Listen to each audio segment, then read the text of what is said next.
This is an iHeart podcast. Guaranteed human. We've all tumbled down an internet rabbit hole trying to self-diagnose, and it leaves us more anxious than informed. Our feeds are full of wellness trends, but how do we know what's real, what's exaggerated, and what's just wrong? Health versus Hype from the American Medical Association breaks it all down. Emmy-nominated science communicator Trace Dominguez talks to doctors, influencers, and real people trying these trends, not to cancel them, but to understand them. Because when it comes to your health, who you listen to matters. So listen to Health versus Hype wherever you get your podcasts.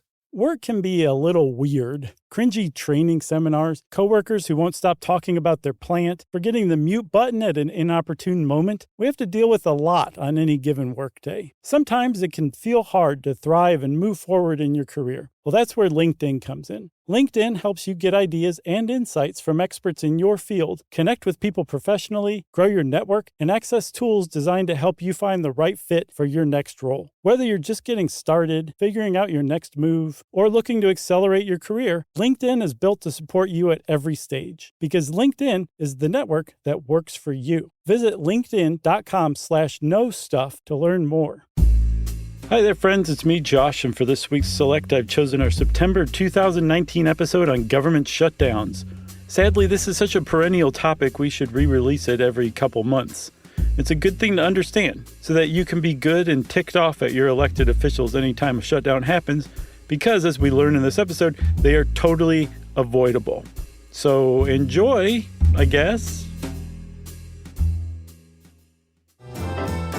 Welcome to Stuff You Should Know, a production of iHeartRadio.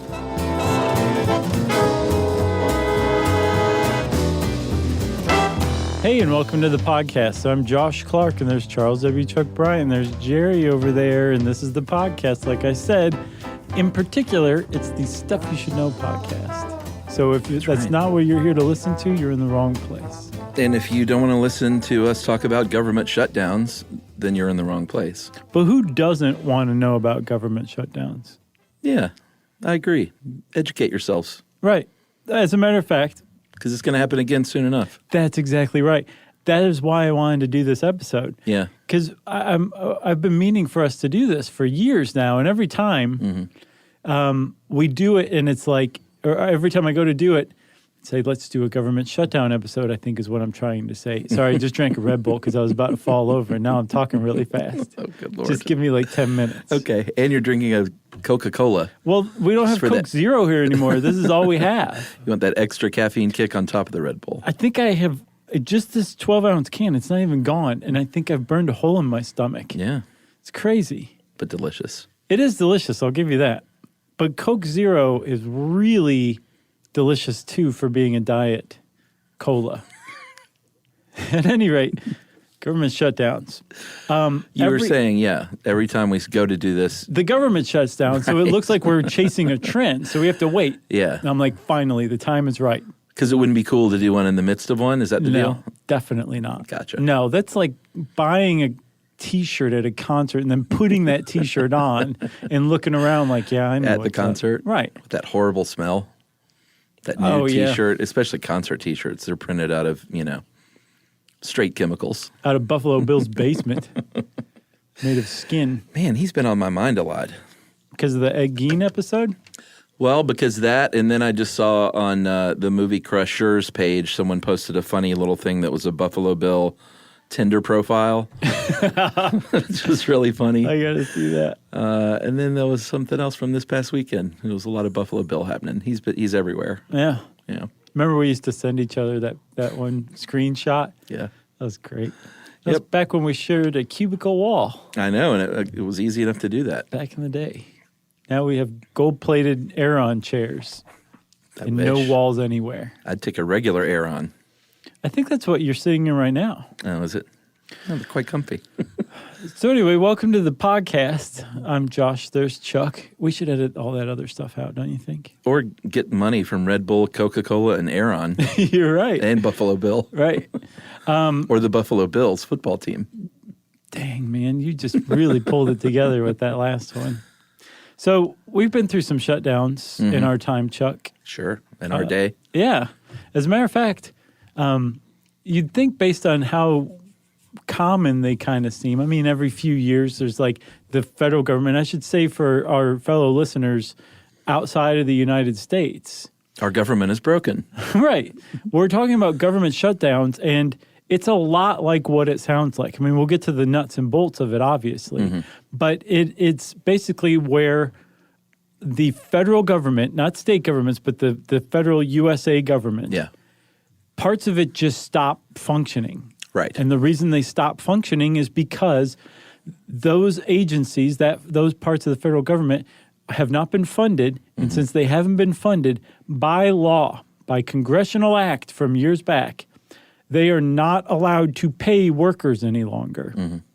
They're not even allowed to accept volunteer work from their workers. So with no workers, that means the agency shuts down, and that's a government shutdown. That's what we're talking about. Literally parts of the government shutdown. Yeah, and again, we will get into all the nuts and bolts, but it shuts down because of funding gaps, and those funding gaps happen almost always because of entrenched politics. Yeah, it's two sides playing chicken over the budget. Right. And when the government shutdown happens, neither side blinked. Right. And it's also very important to point out that a big part of government shutdowns is trying to get the other side to maybe not accept blame, because no one ever does, it seems like. Sure. But at least the perception in the general media that this person or this side is the one to blame. Yeah, and more often than not, public polling shows that it's Congress that almost always takes the blame. Oh, really? Until this last one, it was always Congress. Right. No matter what, which is funny that they would try to pull this off because it's so politically risky. Yeah. Because it's so damaging. Right. On an individual level among like federal employees or just average Americans, but also on a national level. Yeah, our economy takes a huge hit. Huge hit that we just never regain. All right. That's a great setup. I think so too. So, Chuck, to start, I think we should talk about how money moves around the federal government, don't you? Yeah, and this is, again, if you live outside the country, and even if you live in the United States, you may not understand what power of the purse means. But in the United States and in the U.S. Constitution, Article 1, Section 9, Clause 7. Yeah, not even the Bill of Rights, like the Constitution. Yeah. Like this was one of the first things they thought about. It was Congress who was granted control over the money. So the president can't just fund something. The Senate can't just fund something. Everything has to be agreed on, and they can't spend a dime without Congress's express approval through this process we're going to get into called appropriations. Right. And so in the Constitution, it just said the Congress is the one that approves all money. Everything comes through Congress, right? Yeah, we should read that, though, because it does have one funny line. You go ahead. From the Constitution, no money shall be drawn from the Treasury, but in consequence of the appropriations made by law, so far so good, Okay. and a regular statement of account of receipts and expenditures of all money shall be published from time to time. It's very nonspecific. Whenever you get to it. Why not in November of every year? I honestly don't know. Because, I mean, from time to time makes it seem unimportant. It makes it seem, what's the word when you don't have to do something? Makes it seem non-mandatory. Yeah, optional. Optional. Sure. That's the word. Right. I know you so well Yeah. after all these years. So that's that's from Article 1 of the Constitution. And presidents from 1778 onward said, okay, I can work with that. There's a huge loophole here. Like, no, I can't, spend money myself. Like, I can't pay anybody myself. I have to wait for Congress. Right. But that doesn't mean I can't, get the work done first. And then when it comes time to pay, I can just direct this contractor, vendor, whoever, militiaman, to Congress to go get money. Yeah, which is really, that is so United States government. To be like, well, I'm technically not writing the check. Right. I've just engaged someone's services, and now we owe them this money. Yeah, Congress, pay this guy. He did what he's saying he did.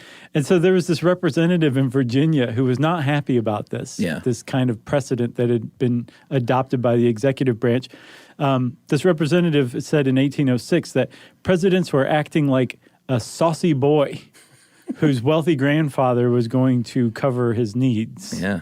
And that was the case. So eventually Congress said, we got to close this loophole. And they did in 1884, I think. Yeah, the Anti-Deficiency Act basically said, no, you can't just pay the guy to paint your house and then stand there tapping your toe looking at the guy with the checkbook. Right, exactly. As a matter of fact, they said you can't spend a single dime that Congress hasn't already appropriated for that. That's right. You just can't do it. So much so that, again, you can't even accept volunteer work unless it is basically to protect life or public safety, something really, really important. Right.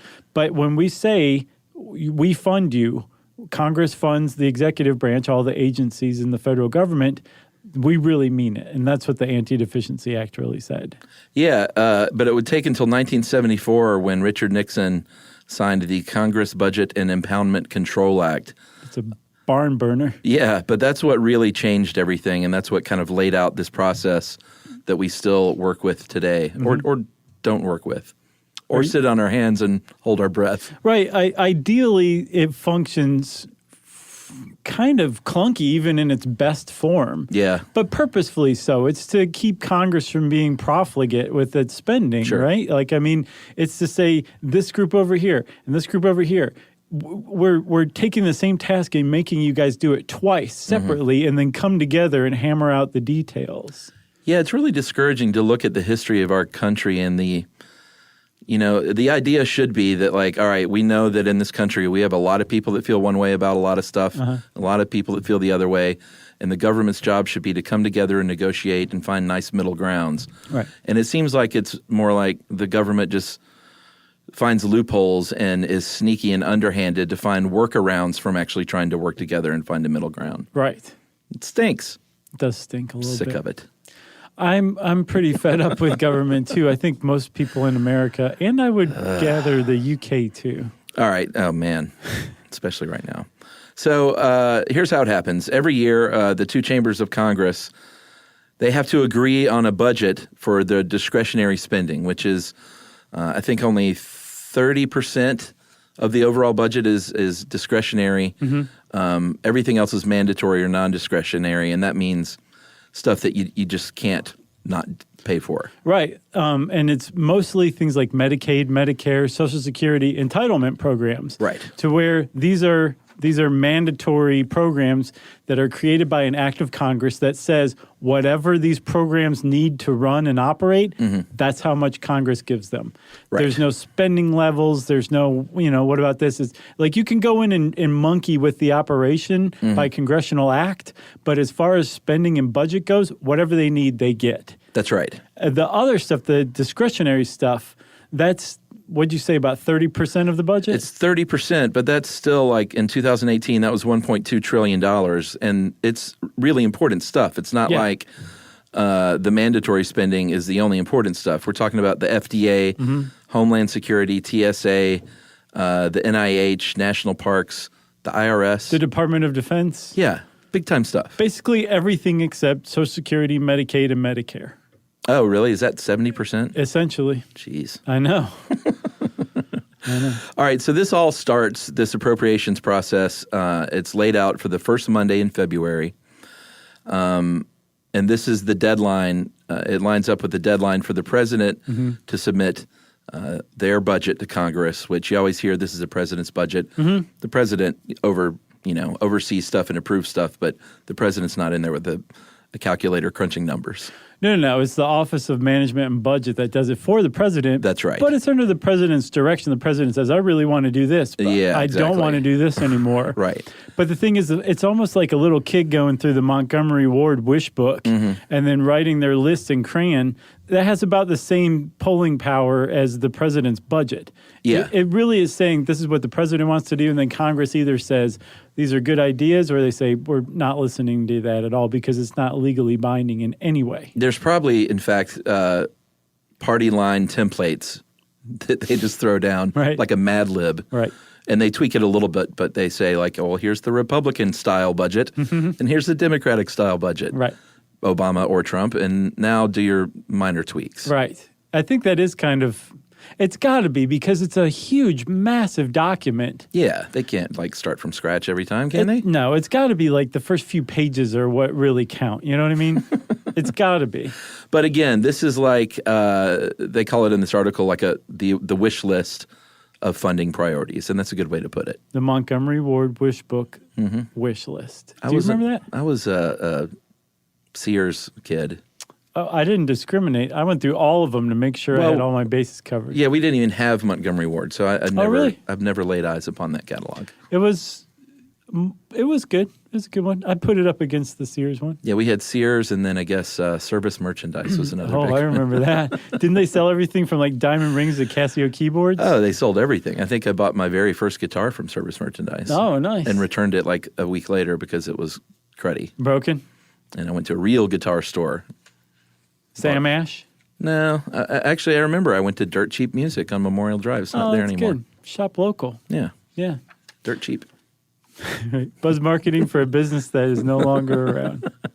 So they've got this wish list. Then it goes on to Congress, and they have to pass what's called a concurrent budget resolution. Right, and Congress can totally ignore the president's budget. They can take it into consideration.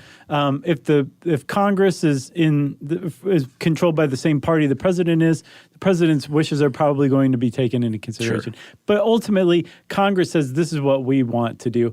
And from what I can tell, when they come up with this concurrent budget, right? Yeah, concurrent budget, a CBSR, concurrent budget resolution. It's basically just setting the spending for the year, right? That's all that is, isn't it? The cap on what the federal government can spend entirely? I think so. It's just that broad agreement of the total amount of spending. Okay. And then it starts to get divvied up. Yeah, they're not in the weeds at this point. No. But they're supposed to pass that by mid-April, and that's where they set these spending levels for 20 categories. And this is where, it starts to break down, or not break down, but in a bad way, but they start to break it down because it's such a massive thing. You got to break it down into smaller departments. Right. So Congress says, here's the total amount of money that we're going to spend this year. And it goes to the Appropriations Committee in the Senate and the Appropriations Committee in the House. And then each of them says, okay, we've got this whole, let's divvy it up into 12 slices, not necessarily equal slices. I think that'd probably be pretty lazy. But they say, agriculture and rural development, you're going to get this much this year. Commerce, justice, and science, you're going to get this much, this slice of the pie. And they do that over 12 departments that roughly correspond to the different cabinet posts in the federal government. That's right. And it's up to those subcommittees, those 12 different ones, once they get their little slice of pie, to then decide how to eat that pie. Yeah, I think or eat that piece of the pie. There's an appropriations subcommittee that says this is how you're going to spend this. That's right. And they have hearings and stuff like that where the heads of these departments come and say, we really need this. We've got some really exciting stuff coming up. Give us some more money. We figured out how to ride sharks and hunt dolphins with spear guns, and we really want to get into that this year. Or, we really need to build this thing. Or the military really needs to upgrade that thing. Right. Stuff like that. And then these appropriations subcommittees, each one dedicated to a group of agencies or an agency, just a single one, say, okay, this is how we're going to spend this money. That's right. And then once that happens in the House and the same thing happens in the Senate, those two groups, the appropriations subcommittees, for each of these 12 slices of pie, come together. Ideally. And they say, well, we came up with this. What'd you guys come up with? And they say, well, we came up with this, and we're off by $7 billion. How are we going to figure this out? That's great. Only $7 billion. Right. That's nothing these days. Well, they negotiate with each other to come up with a joint spending bill. I imagine those meetings are contentious and tough. Sure. And eventually, though, ideally, they negotiate that spending bill. Then that gets sent to the president, and they can veto that or sign that. Right. So remember, there's actually 24 of these going on over 12 different slices of pie. And when they come back together and form 12 different appropriations resolutions, they can say, we're done. This is good. Let's send it to the president, and the president can sign that. If things are going along really smoothly and Congress wants to show off, they'll say, we want to get all these together in one package. And we're going to present all 12 to the president, and the president can either sign or veto them. So the president can sign or veto each one separately in small groups or as a whole. As a whole is called omnibus. Yeah, if you've ever heard the term omnibus spending bill and you're like, what in the world is that? That just means it's everything grouped together. Right. And so one reason that you would go through the headache of trying to put all 12 of those appropriations bills into one package is that if there's something in one of those appropriations bills that you want out, you got a lot more leverage in the other 11 that you can trade from the budget as a whole to get that thing out or get this thing in. If it's one appropriations bill, you have much less leverage. So that's why they would go to that trouble. But that's fairly rare, I believe. Yeah, and this is all due by October 1st because that is the beginning of the federal government's fiscal year, is October 1. And since we've been doing this in modern times, I believe 1977 was when we started this process.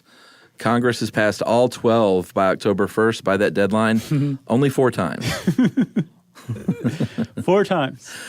That's right. So we'll take a break and we'll discuss what happens all of the other times right after this.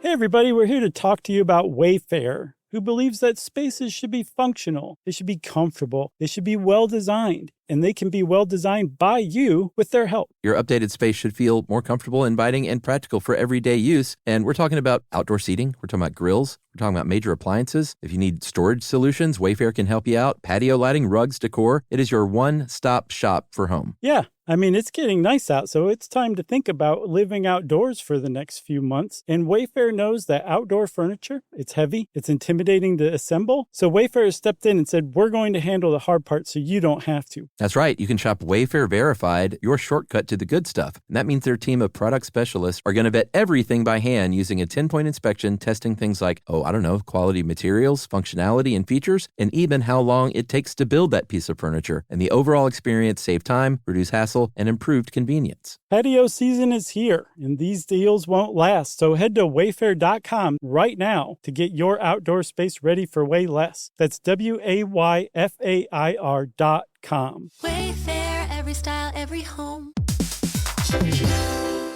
Hey everybody, when you're at work, you never know when you're going to get interrupted, like when an office fire drill happens right in the middle of your presentation, or maybe construction is going on just outside your window. But with the Dell Pro laptop powered by Intel Core Ultra with vPro, no matter how many interruptions you have, your laptop won't be one of them. Yeah, with a battery that's optimized for the way you work and built-in intelligence that quiets distractions the moment you're trying to focus, your tech won't slow you down, even when you're getting bounced from an office you forgot to reserve. The Dell Pro, built for those who stay in the flow. Find technology built the way you work at Dell.com/Dell-Pro. Built for you. Everyone knows winter is the real mess maker. You don't need WeatherTech floor liners for summer unless you hit the beach and half the beach ends up back in your car, or the campsite dirt ends up in your trunk. Then you'd want a cargo liner, or a road trip goes sideways, lemonade spills, ketchup goes rogue, ice cream drips. Yeah, you'd be pretty happy about those WeatherTech seat protectors. So just to be clear, as the mud you're inevitably going to step in this summer, you don't need WeatherTech unless you plan on doing summer. Visit WeatherTech.com today. The universe is full of mysteries. Black holes, quantum physics, galaxies. On TikTok, millions of people are learning more about the universe around them every day. Scientists break down complex theories, demonstrate experiments, and connect dots between the cosmos and our daily lives. One scroll might reveal the concepts on the fabric of space-time, the next an optical illusion. It's discovery on a massive scale, where millions learn something new every day.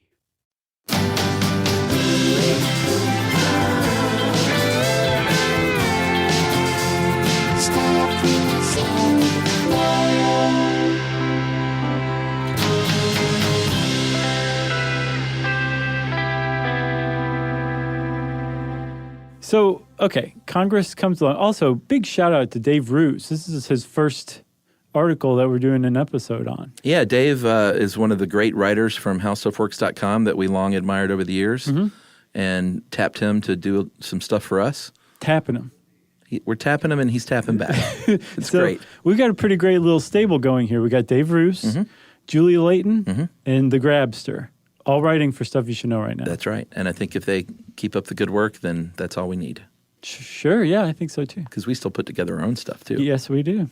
I want to give us a pat on the back as well. All right, that's fine. All right, so... I just pulled a muscle in my arm. I can't write this week. So, like we said before the break, this has only happened 4 times since 1977 that all 12 appropriations bills were passed by that October 1 deadline. That's so funny. So when it comes to October 2nd, it doesn't mean if we haven't passed those appropriations bills, it's like everything just stops working. Right. Because if you pay attention to the news, you will notice that there's something called a continuing resolution. So this can happen for a lot of reasons. One good and sort of non-offensive reason could be that, man, we were really close and we're almost there.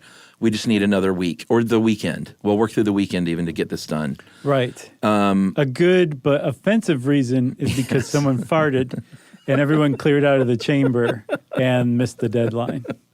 So they had to do a continuing resolution. No, I mean, if they're close and they just need a few more days to work it out, then that can happen. They'll pass a continuing resolution, which means everything stays the same. You don't get any more money or you don't get money taken away. Just operate as usual.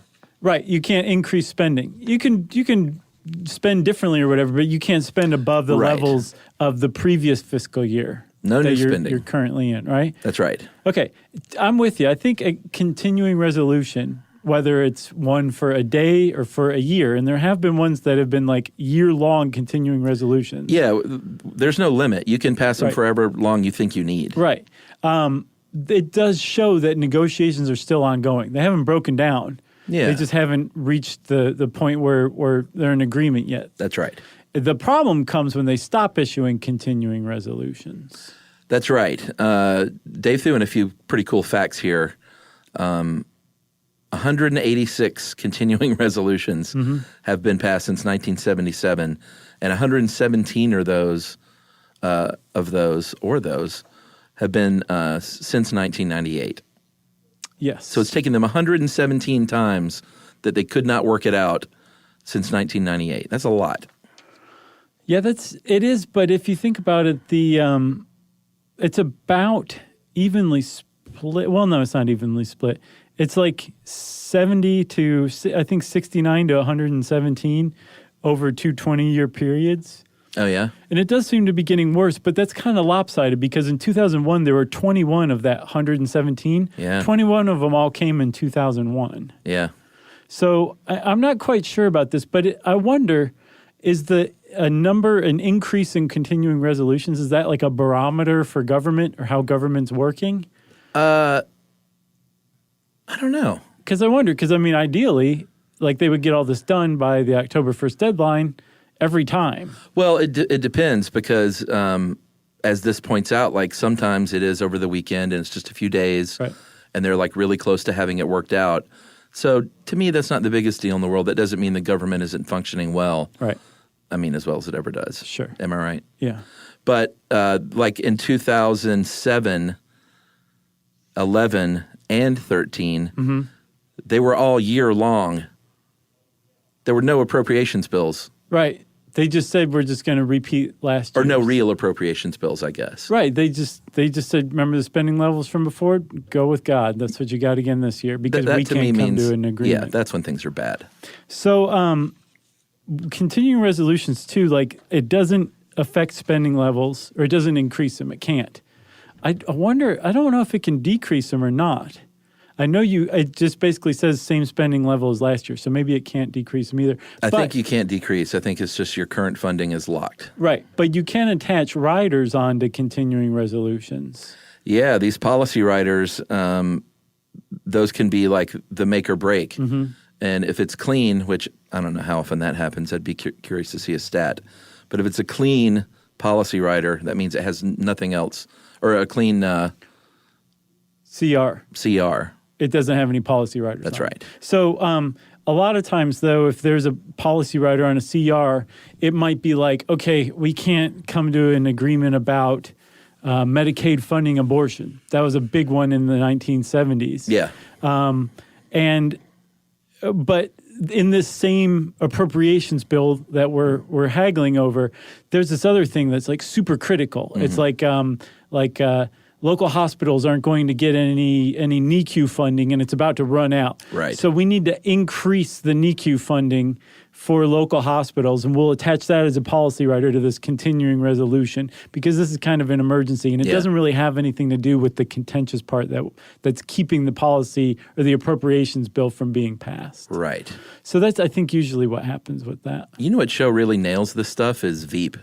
Oh, my gosh. For all its like, comedy and funny stuff, it seems like they really nail kind of what it's like in Washington. Sure. Because there's a lot of talk of this kind of stuff. Yeah. Clean bills and riders and who's on whose side and can we sway this one person and over to our side. Yeah, a lot of just dirty, dirty language. Oh, yeah. God, man, Julia Louis-Dreyfus. She is she's an international treasure. Totally. I had one interaction with her briefly. When? In L.A., in my friend's building in Los Feliz, the Hollymont building.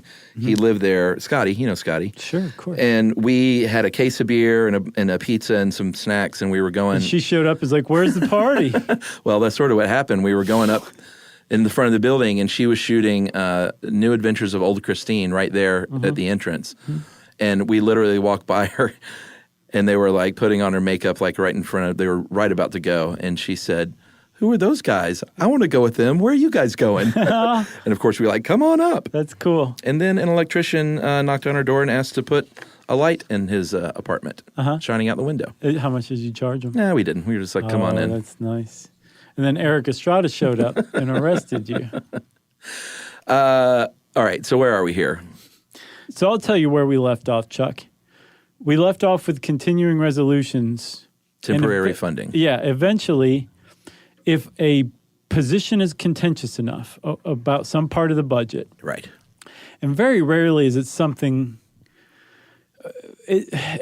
financial necessarily. Like it has to do with finances because it's in the budget, but typically it's something more political than that, like the idea of Medicaid funding abortions. Right. In 1977 and 1978, there were impasses were reached where they could not come to an agreement on using Medicaid to fund abortions, federal dollars to fund abortions, right? That's right. Very contentious issue. Yes, it had to do with money. It had to do with finances, Medicaid funding. But really it was about the social issue, this cultural issue, abortion. Yeah. And that's usually the kind of political impasse or divide that it takes to really reach a point where one side says, you know what, I don't even agree to this continuing resolution anymore. Just forget it. We're done. Yeah, it seems like it's usually something that is so important to that either president or party or both that they feel like it's worth digging in. And a lot of times that has to do sometimes that has to do with the thing itself, but sometimes it has to do with the perception of that thing to your voting base. Sure, that's part of it too. But I mean, we're talking politicians here. I think you could have just said the last part. You know? That's true. Yeah. So what happens when they fail to pass that appropriations bill and they're not talking? You're going to get a funding gap. And that doesn't necessarily lead to a shutdown either. Can we please get to the shutdown? Well, since 1981, more than half of the funding gaps lasted just a few days. When I talked about solving it over the weekend, a lot of times that will happen over the weekend. And if it's less than a few days, that means no one had to sit out work or whatever, or was furloughed. Right. So technically the government was shut down, but no one noticed because it happened on days when the federal government isn't open anyway. Yeah, and until 1981, they were actually allowed to keep operating, but the Reagan administration changed all that. Yeah, what was the name? Benjamin Civiletti? Technically in Italian it'd be ch, because a C followed by a vowel makes a ch sound. Did you know that? I do, and I don't remember this guy. I don't either. I mean, we were young and probably too young to really know about attorney generals Young and reckless. Like I knew the president, the vice president. Sure. and maybe the Speaker of the House or something. First Attorney General I was cognizant of was Edwin Meese. Wasn't he? Or was he state? I don't even know. He was the first cabinet member I was aware of, Edwin Meese. Yeah, I know Ed Meese. Because I think they made fun of him in Mad Magazine. It showed him like getting hit by a mousetrap or something because he was a Meese. That's kind of how I was exposed to politics, too. Mad? I think so. Sure. Yeah. I knew all about Spiro Agnew, even though I had no idea who he was. I still don't really know who he was. There's this great Simpsons quote where Milhouse and Bart are looking at a Mad Magazine. They're like, they're making fun of that Spiro Agnew guy again. He must work there or something. And I remember thinking, like, I guess Spiro Agnew works there. Right. Because they used to skewer, like, the publisher, too. So I just thought Spiro Agnew was one of them. I think it's a funny name, too, in comedy circles. Yeah. That's a good one. Yes, Attorney General Benjamin Civiletti.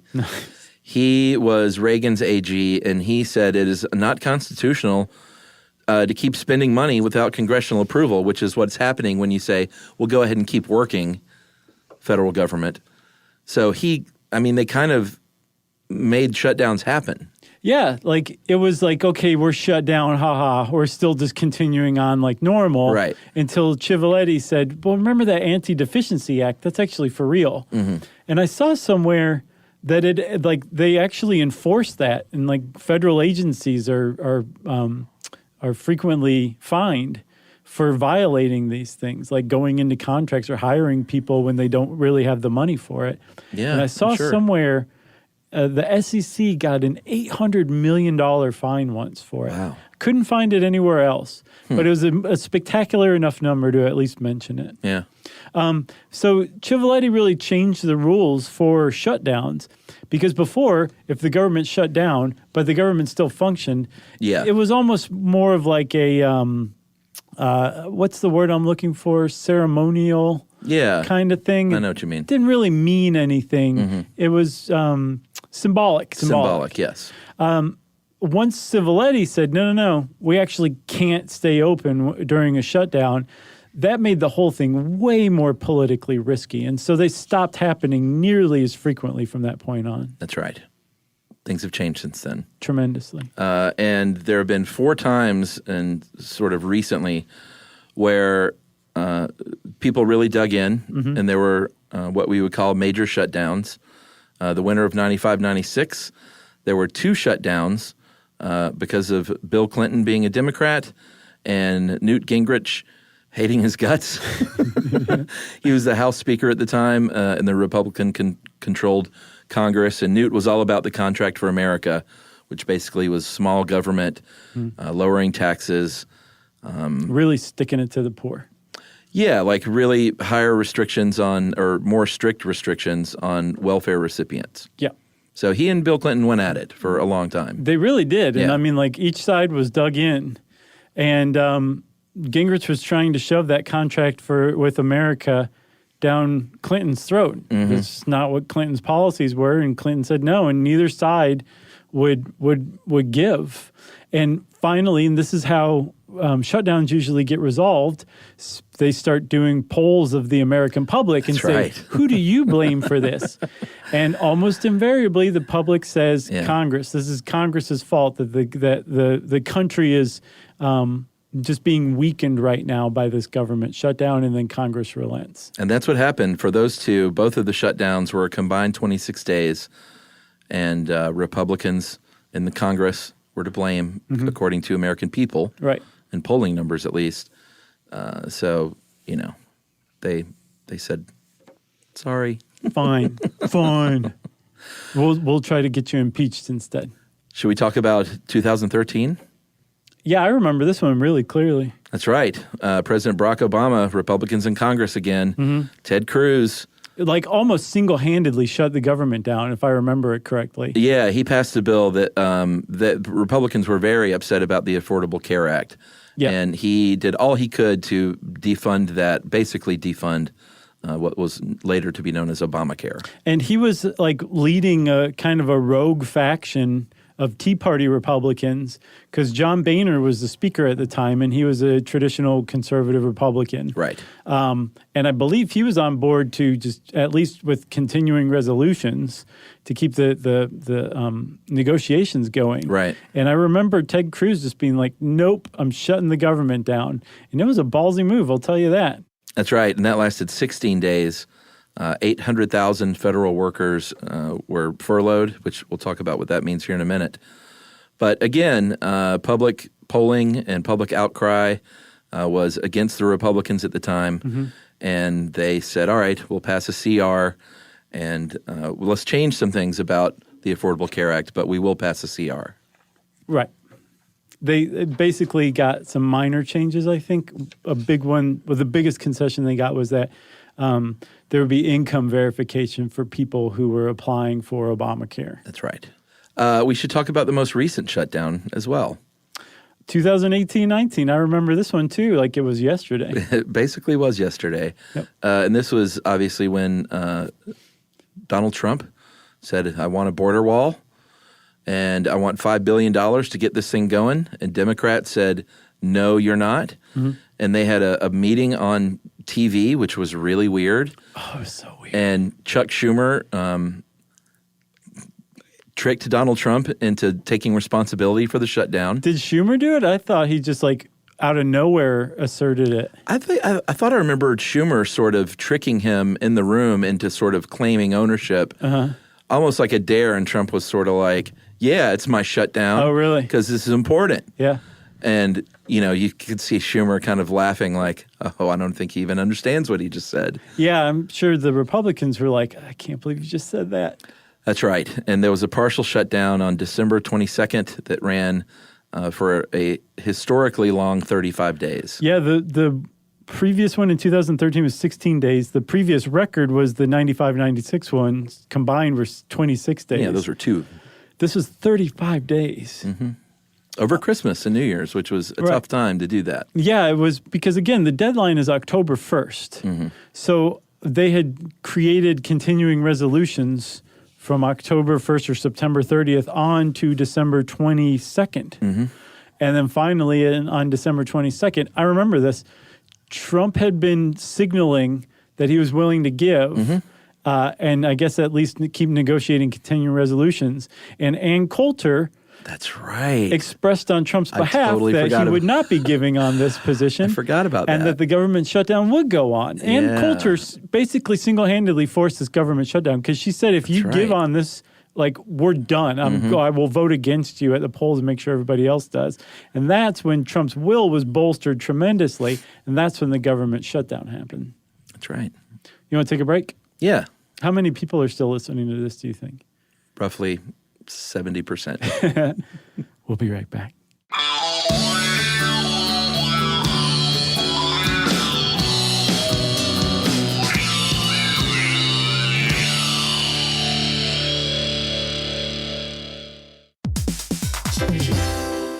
Hey, everybody. When you're at work, you never know when you're going to get interrupted, like when an office fire drill happens right in the middle of your presentation, or maybe construction is going on just outside your window. But with the Dell Pro laptop powered by Intel Core Ultra with vPro, no matter how many interruptions you have, your laptop won't be one of them. Yeah, with a battery that's optimized for the way you work and built-in intelligence that quiets distractions the moment you're trying to focus, your tech won't slow you down, even when you're getting bounced from an office you forgot to reserve. The Dell Pro, built for those who stay in the flow. Find technology built the way you work at Dell.com/Dell-Pro. Built for you. Everyone knows winter is the real mess maker. You don't need WeatherTech floor liners for summer unless you hit the beach and half the beach ends up back in your car, or the campsite dirt ends up in your trunk. Then you'd want a cargo liner, or a road trip goes sideways, lemonade spills, ketchup goes rogue, ice cream drips. Yeah, you'd be pretty happy about those WeatherTech seat protectors. So just to be clear, as the mud you're inevitably going to step in this summer, you don't need WeatherTech unless you plan on doing summer. Visit WeatherTech.com today. The universe is full of mysteries. Black holes, quantum physics, galaxies. On TikTok, millions of people are learning more about the universe around them every day.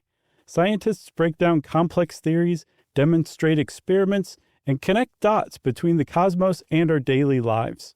One scroll might reveal the concepts on the fabric of space-time, the next an optical illusion. It's discovery on a massive scale, where millions learn something new every day.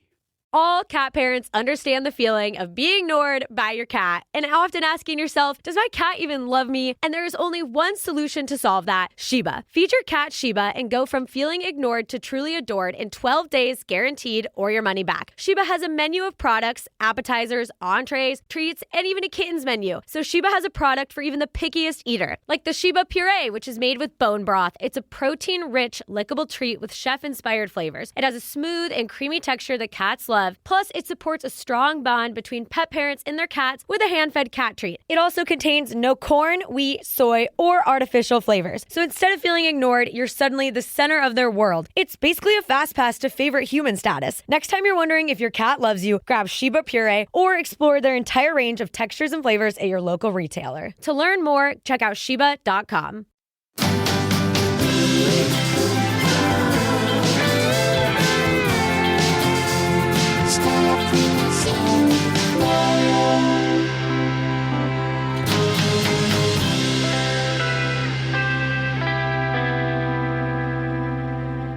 Okay, Chuck. So, Well, we left a cliffhanger. The government was shut down when we left. oh yeah, it came back. It came back. After how long again?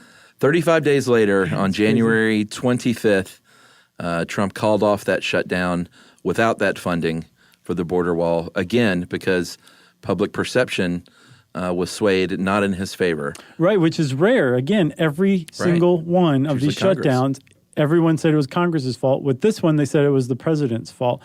Surely that at least partially had to do with him claiming on TV that it was his responsibility for shutting down the government. That didn't last long, though, because I remember, and it gets so just childlike and snippy, but with the tweets from both sides calling it the Trump shutdown, Trump calling it the Schumer-Pelosi shutdown, trying to hashtag these things, see what's trending. It's all just so ridiculous. It is. Twitter. Oy. So the shutdown ended, and like you said, Trump didn't get that $5 billion for the wall. I think they ultimately added like $1.6 billion for border security, but nothing specifically for that wall. Right, and the Democrats started saying, well, like, let's really define wall. Right, yeah, I remember that.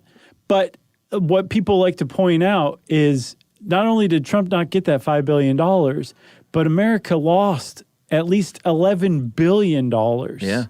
Right, during this shutdown. Yeah, of income. Right. So there's a real economic cost to government shutdowns. Basically, everyone, I don't care whether you're a Republican stuff you should know listener, a Democrat stuff you should know listener, an anarchist stuff you should know listener, a centrist stuff you should know listener, doesn't matter.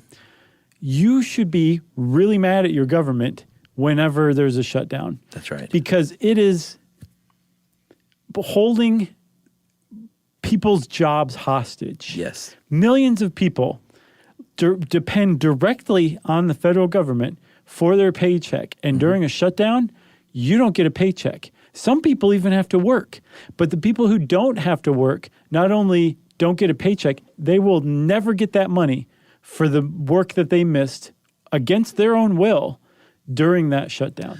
Yeah, like you can apply for back pay. Is that right? No. You can't? No. For who? No one can? No. If you worked during the shutdown, you can get retroactive pay. But Congress has to approve it, but you had to have been working. It had to have been an essential job. So you can't get back pay for furloughed time? No. Okay. It's just gone forever. So people who were out of work, who were federal workers, I think about 800,000 of them during the 2018-19 shutdown, the Trump, Schumer, Pelosi shutdown, they went without pay for 35 days. Yeah, 380,000 of the 800,000 federal workers actually had to stop working. Right. That's almost every bit of NASA, HUD, Housing and Urban Development staff, 80% of National Park Service, 50,000 workers at the IRS, and then the other 420,000 that they deemed essential, they still worked. And I believe they're the ones that could apply, but they aren't guaranteed that money, though, right? No. Again, Congress has to vote. And usually as part of a shutdown, just to kind of like get public perception in Congress's favor, Congress will hold a a vote, Right. and almost every time, nearly unanimously, They'll pay the vote people. for retroactive pay when Right. this thing's over. The problem is again, those people who aren't working during that time, whose jobs are deemed non-essential, they'll never get that money. Right. They just don't get it. And that, I mean, if you project it to your future retirement, like that's money that you're not investing. You're not buying things with it. Right. So you're not helping the American economy. Especially during the holidays this last time. Yeah, you're not investing in the stock market. You're not taking care of your retirement. So it has these ripple effects that last, months and years. Right. So just to get a little bit back to the nuts and bolts of all this, it's not like every time there's a government shutdown, the same agency or the same people are affected in exactly the same way. Right. Each shutdown's different because do you remember how there's 12 different appropriations bills that have to go to the president? Some of those can be passed and signed before the shutdown ever happened. Yeah. If that happens and your agency was in one of those appropriations bills, it's like every other Tuesday or Wednesday for you during the shutdown. Right, but you can straddle those agencies and they can be split and that can get weird. It can. Like a good example of it getting weird is when this past one happened. The Coast Guard, which falls under the Homeland Security slice of the pie, the Homeland Security hadn't been funded yet. So the Coast Guard had to keep its operations going without pay, while the rest of the military, the other 4 branches, were just operating as normally because the defense appropriations bill had already been passed before the shutdown. That's right. So depending on which bills have already been passed, some groups are working, some groups aren't. And even in each agency where the funding hasn't been appropriated for this coming year, there will be some people who will be working and others who aren't. And it's up to each agency during a shutdown to say, this is how we're going to function during this. This is the jobs that have to be carried out, whether the government's open or not. And these are the people who can be sent home without any hopes of ever getting paid. Yeah, like you see the thing coming, so it's not like a big surprise. But B, you have this sort of plan already in place. It's called, you submit it actually to the Office of Management and Budget, and you coordinate with them rather, and that's where, you got to lay out your plan.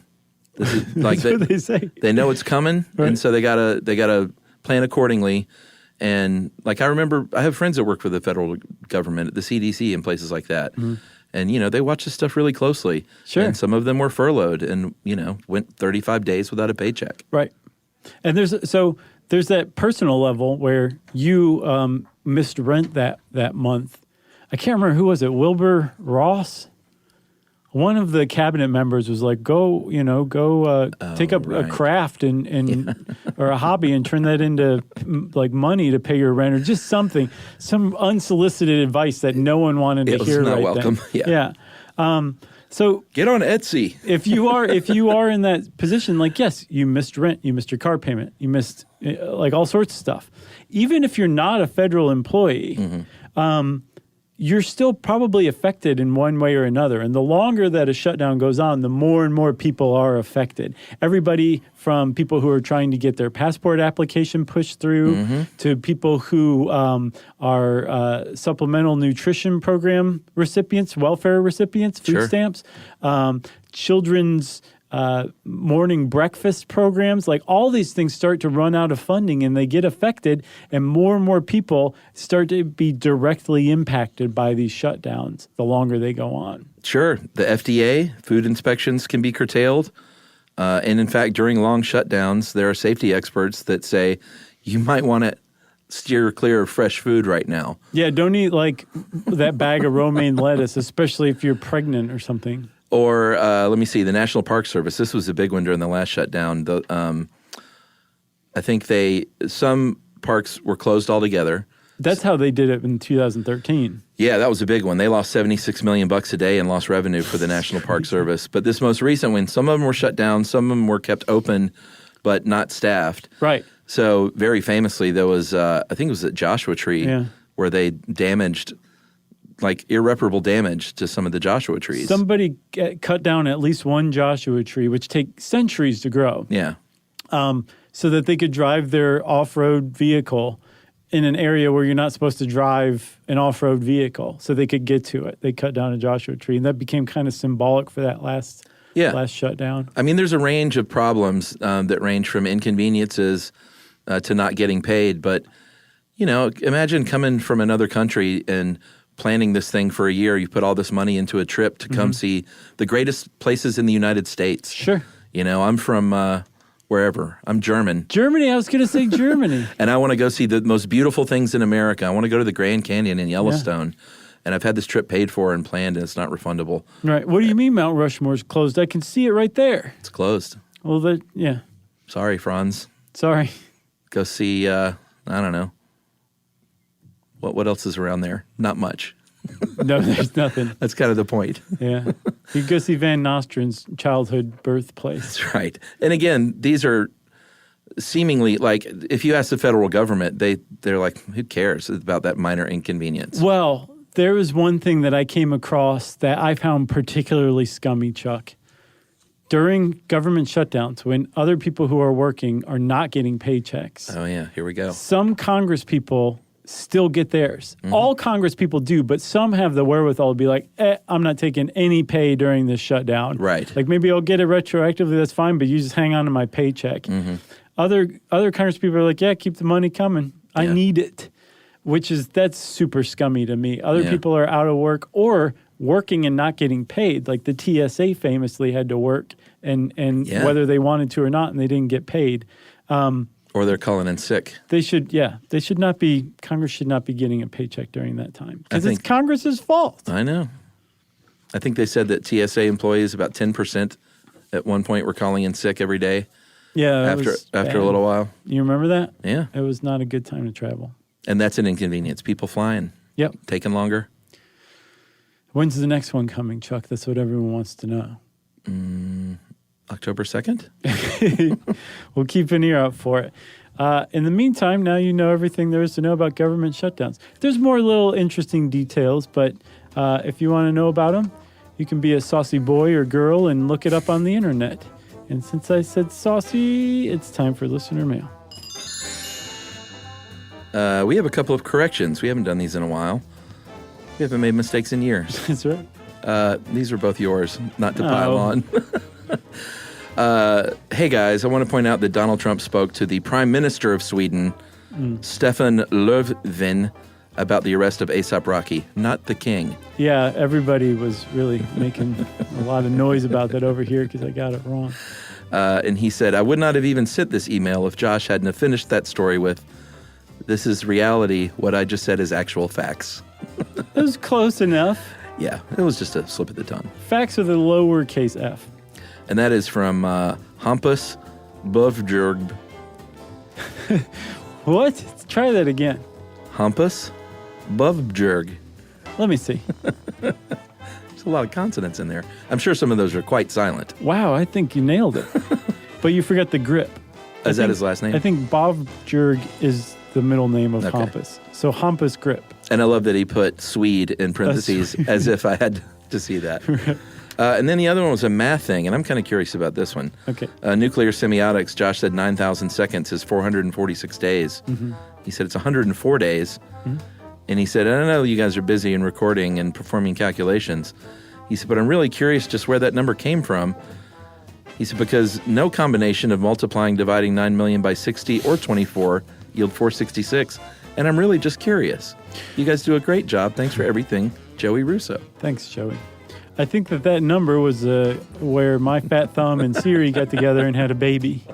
That's where I think that 446 came from. Gotcha. And I'm sure right after you said that, I went, that's right. Yeah. So I'm equally to blame. Thank you, Chuck, for taking that for the team. Sure. Team Josh.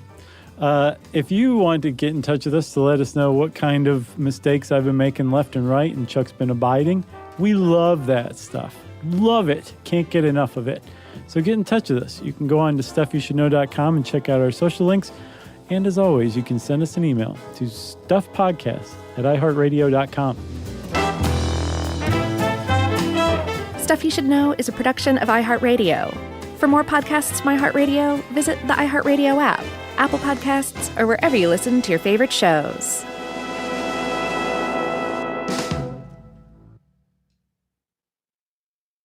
Hey everybody, there's a lot of noise in the business world today. Leaders like you need clear insights from professionals you can trust. Navigating Beyond the Expected is a new podcast from Truist Securities featuring conversations with investment banking experts at the center of financing deals in manufacturing, healthcare, entertainment, and more. It's practical advice for leaders who need to know what's coming next. Subscribe at truist.com/Beyond Podcast. Copyright Truist Securities Incorporated, member FINRA and SIPC. Making sense of the news is a full-time job, but it doesn't have to be yours. Not when The Guardian's new podcast, Stateside with Kai and Carter, does it for you. 3 times a week, journalists Kai Wright and Carter Sherman cut right to it, asking what's actually happening and why does it matter. Drawing on The Guardian's reporting, they provide perspectives on everything from sports to fashion and deliver it with clarity and context. Listen to Stateside with Kai and Carter, wherever you get podcasts or watch on YouTube. Geico presents a 30-second podcast between your podcast. Today's story is shared by one of our listeners. It's called Betrayed by Bill. It was in that moment I caught who was staring back at me in betrayal, or more like what? My insurance bill. With trembling hands, I grabbed my phone and switched to Geico, saving about $900 in the process, and never to be betrayed again. Now that was bloody riveting. It feels good when the story ends with savings. It feels good to Geico. This is an iHeart podcast. Guaranteed human.